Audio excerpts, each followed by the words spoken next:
बॉलिवूड दिग्दर्शक रोहित शेट्टीच्या घरावर गोळीबाराची घटना ताजी असतानाच विलेपार्ले परिसरातल्या एका मंगल रॉयल ज्वेलर्सच्या मालकाला लॉरेन्स बिश्नोई गँगकडून धमकावण्यात आलंय। व्हॉट्सअॅपवरून मेसेज करत 20 लाखांची खंडणी न दिल्यास जीवे मारण्याची धमकी देण्यात आली आहे। कॅनडावरून हा धमकीचा मेसेज आल्याचं सांगण्यात येत आहे। धमकीची तक्रार मिळाल्यावर विलेपार्ले पोलिसांनी गुन्हा दाखल केलाय।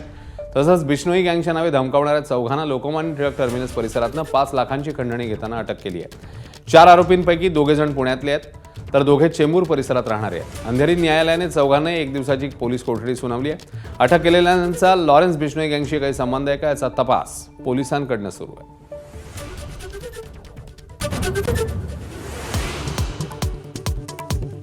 अजित पवारांच्या अपघात प्रकरणी सीबीआय चौकशी करा, सुनेत्रा पवारांची मागणी। पार्थ पवार, प्रफुल्ल पटेलांसह सुनील तटकरेंनी घेतली मुख्यमंत्री फडणवीसांची भेट। उपमुख्यमंत्री सुनेत्रा पवार ॲक्शन मोडमध्ये। अल्पसंख्याक दर्जाच्या खैरातीबाबत सखोल चौकशीचे आदेश, तर मंत्रालयातल्या लाचखोरीवरूनही मंत्र्यांकडे नाराजी व्यक्त। उणवा जमीन व्यवहार प्रकरणात पार्थ पवारांचा संबंध नाही, चौकशी समितीचा निष्कर्ष, तर विजय कुंभार, अंजली दमानी यांचा क्लीन चिटवरून आसूड।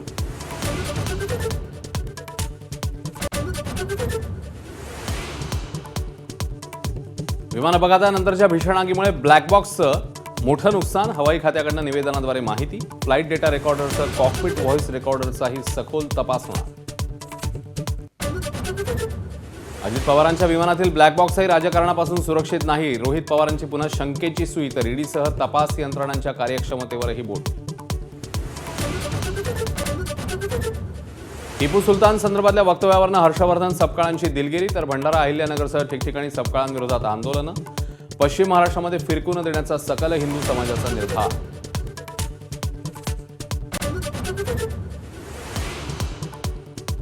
महादेव मुंडे हत्येप्रकरणी नार्को टेस्ट झाल्यास सत्य समोर येईल, ज्ञानेश्वरी मुंडेंना विश्वास। दोघांची नार्को तर एकाची ब्रेन मॅपिंग टेस्ट होणार असल्याची माहिती। एसआयटी स्थापनेनंतर चौकशी लपेल।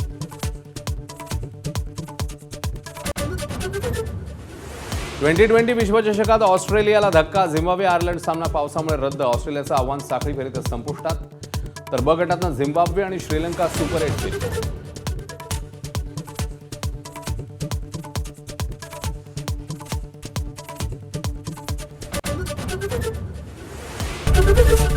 एबीपी माझा, उघडा डोळे बघा नीट।